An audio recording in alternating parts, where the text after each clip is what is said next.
Hello student, आज फिर हम आपको क्लास 9 की एक्सरसाइज 1.5 के विषय में पढ़ाएंगे और 1.4 हम आपको पढ़ा चुके हैं।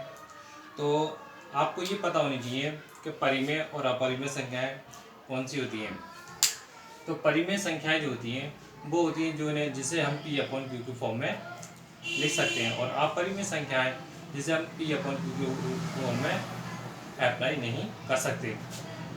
तो देखिए फ्रेंड्स, जैसे ये आपको सवाल दे रखा है, अब आपको ये बताना है कि ये आपका पी अपॉन क्यू की फॉर्म में है या नहीं है। नहीं है ना, तो ये हमारी जो संख्याएं होंगी ये कौन सी संख्या होंगी? परिमेय संख्याएं। तो ये जो संख्या है आपकी कौन सी है? सॉरी, ये परिमेय होगी। ये आपकी जो संख्या होगी ये होगी आपकी अपरिमेय संख्या, क्योंकि ये आपकी पी अपॉन क्यू की फॉर्म में नहीं है। ठीक है।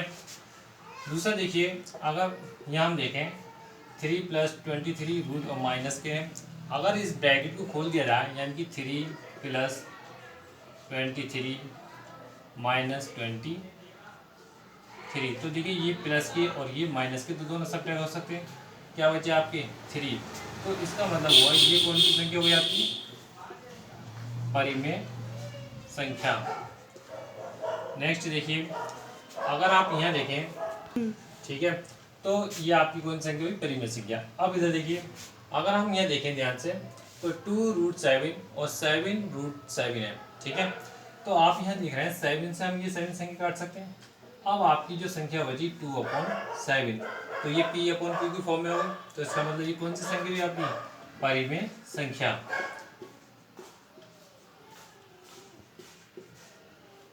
इधर देखें, ये आपकी कैसे है? 1/√2। अब नीचे 1/√2 है, तो मैंने बताया जो पी अपन क्यू की फॉर्म में नहीं हो, तो ये आपकी पी अपन क्यू की फॉर्म में नहीं है, तो ये आपकी कौन सी संख्या हुई? अपरिमेय संख्या।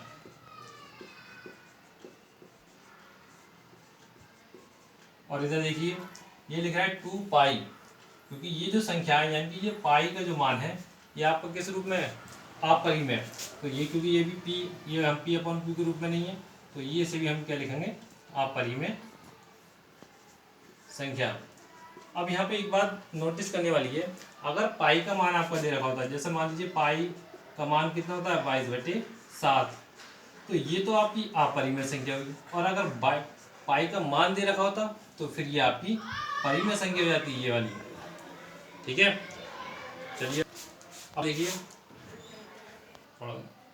अब देखिए बच्चों, अब हम कराएंगे निम्नलिखित व्यंजकों में से प्रत्येक व्यंजक को सरल रूप में लिखिए। तो हम इन सवालों को कैसे हल करते हैं? जैसे मान लीजिए आपका सवाल ये पहला है 3 + √3 और 2 + √3। तो इन सवालों को करने के दो मेथड हैं। या तो आप इस संख्या को पहली डिजिट से हम पहले इन दोनों को मल्टीप्लाई कर लें, या फिर इस वाले ब्रैकेट को 2 बार लिख लीजिए आप। यानी कि जैसे मान लीजिए हमने लिखा 2 + √3 और 2 + √3, तो ये जो संख्या है यानी कि पहले हम इसकी जो मल्टीप्लाई करेंगे पहले 3 से करेंगे और फिर प्लस √3 से करेंगे। ठीक है, अगर हम 3 की मल्टीप्लाई इससे करें तो यानी कि 3 × 2 = 6, 3 × 6, प्लस 3 किससे करेंगे तो यह आएगा आपको 3√3, प्लस 3 की √3 किससे मल्टीप्लाई करेंगे तो ये आपका आया √2√3, प्लस और √3 की √3 से करेंगे तो कितना आएगा? 3। ठीक है, अब देखो पहले हम संख्याओं को ऐड करते हैं। 6 ये है और 3 ये है, यानी पहले हमने 6 और 3 को नोट करा, तो 6 और 3 कितने हो गए? 9। और इन दोनों को ऐड करें, अगर रूट वाली संख्याएं अंदर की जो संख्या होती है वो समान हो तो फिर हम इन्हें ऐड कर सकते हैं। तो 3 और 2 कितने हो गए? 5, यानी कि 5√3। तो ये इसका आंसर हो गया। ठीक है, तो अब देखिए ये आपका आंसर आ गया। ठीक है, इसे अब हम रख कर दे रहे हैं। अब दूसरा सवाल देखिए बच्चों, दूसरा सवाल आप देखें तो दूसरा आपका लिख रहा है, जैसे ये आपको दे रखा है 3 + √3 और 3 - √3। तो बच्चों जब दो संख्याएं आपको दे रखी हो और दोनों समान हो और चिन्ह कैसे हो? अलग अलग, एक प्लस का और एक माइनस का, तो फिर यहाँ पर जो है हम √² - बी स्क्वायर वाला फार्मूला यूज़ कर सकते हैं। यानी कि ये आपका ए का मान, यानी कि हम ये लिख सकते हैं ए बराबर 3 और बी बराबर √3। तो ये मान अगर हम इसमें रख दें तो ये आपको हो जाएगा, यानी कि 3 √² माइनस √3²। ठीक है, 3 का वर्ग करेंगे तो 3 किया 9, माइनस इसका वर्ग करेंगे तो कितना जाएगा 3, और 9 में से 3 जाएंगे तो कितने बचेंगे 6। तो ये इसका आंसर होगा। ठीक है, तो बच्चे ये दोनों सवाल भी जो है बिल्कुल सेम है, ये आप खुद करेंगे होमवर्क में। इसमें अगर कोई दिक्कत हो, मुझे लगता है ये जो सवाल है ये 3 जो आए बच्चे इसमें ज़्यादा कन्फ्यूजन हो रहे हैं। तो मैं आपको बता दूं ये √3 कैसे आए हैं। तो देखिए हम √3 की जब मल्टीप्लाई √3 से करते हैं तो ये होता है, मतलब इस संख्या को इससे मल्टीप्लाई करते हैं तो ये आता है 9। ठीक है, और 9 का रूट कितना होता है 3। तो इस तरह से ये आपके 3 आए। ठीक है, देखिए बच्चों अब हम क्वेश्चन नंबर 5 देखेंगे। आपको क्वेश्चन नंबर 3 और 4 वो घर से करने इजी सवाल है। अगर नहीं आए तो आप मुझसे कमेंट बॉक्स में कह सकते हैं और मैं फिर आपको वो सवाल समझा दूंगा। ठीक है, बिल्कुल सेम सवाल है इसी की तरह। अब अगले जो सवाल है, निम्नलिखित के परिमेयकरण कीजिए। तो हम किसी भी संख्या का परिमेय कैसे करते हैं। जैसे मान लीजिए आपको दे रखा है 1/√7। तो हम यह लिख सकते हैं संख्याओं का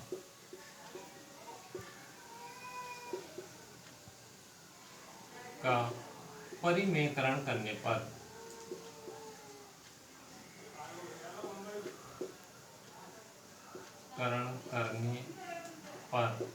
तो देखिए परिमेयकरण कैसे करते हैं। जैसे मान लीजिए हमने ये संख्या नोट करी, ऊपर वाली संख्या नोट कर ली, तो नीचे वाली जो संख्या होती है, यानी कि ऊपर वाली अंश होती है और नीचे वाली हर होती है, हर वाली संख्या को अंश और हर में दोनों से मल्टीप्लाई की जाती है।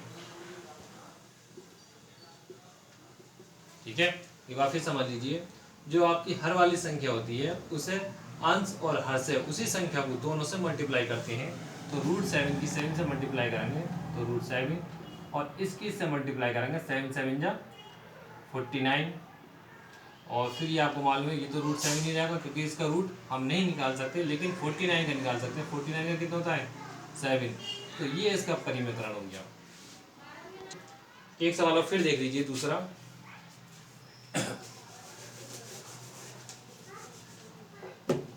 दूसरा सवाल देखें हम।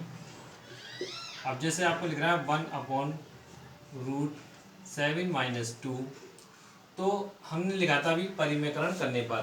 ठीक है, या फिर हम लिख सकते हैं अंश या हरों का मल्टीप्लाई करने पर। तो परिमेयकरण लिख दे रहे हैं, परिमेयकरण करने पर ये लिखेंगे परिमेयकरण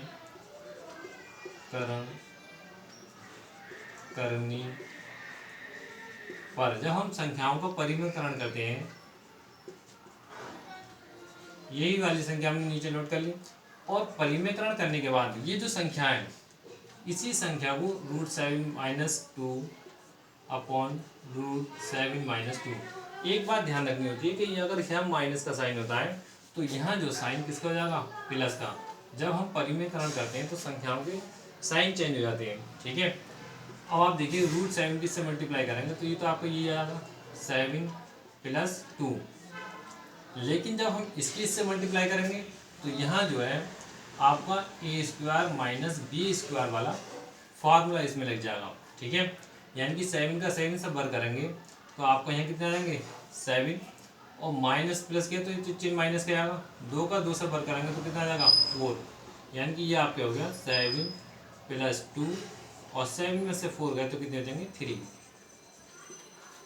ठीक है बच्चों, अगर इसमें से अभी कोई समझ नहीं आए तो मुझे कमेंट बॉक्स में आकर के मुझे बता सकते हैं।